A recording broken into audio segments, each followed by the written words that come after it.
ভোর রাতে শ্রেষ্ঠত্বের লড়াই কোপা আমেরিকার ৪৮তম আসর। প্রথম ম্যাচে মুখোমুখি হচ্ছে বর্তমান চ্যাম্পিয়ন আর্জেন্টিনা এবং Canada.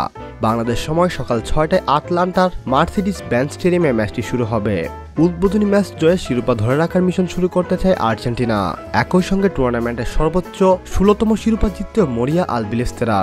Argentine captain Lionel Messi তার ক্যারিয়ারের প্রথম আন্তর্জাতিক ট্রফি উদযাপন করেন কোপা আমেরিকা জয়ের মধ্য দিয়েই।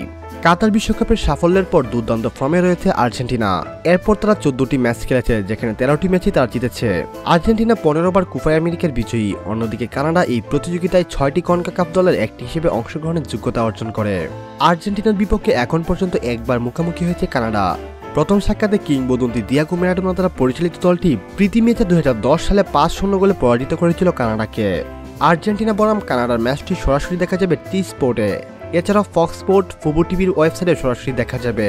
অ্যান্ড্রয়েড ইউজাররা চাইলে অ্যান্ড্রয়েড অ্যাপ স্পোর্টস পাইসি, এছাড়াও ওয়েবসাইট কোয়ালা টিভি এবং ইয়ালা শটে সরাসরি ম্যাচটি দেখতে পারবেন। সম্মানিত ভিউয়ার্স, আপনি কোন দল সাপোর্ট করেন? অবশ্যই আপনি আপনার প্রিয় দলের নাম আমাদের সঙ্গে শেয়ার করতে ভুলবেন না।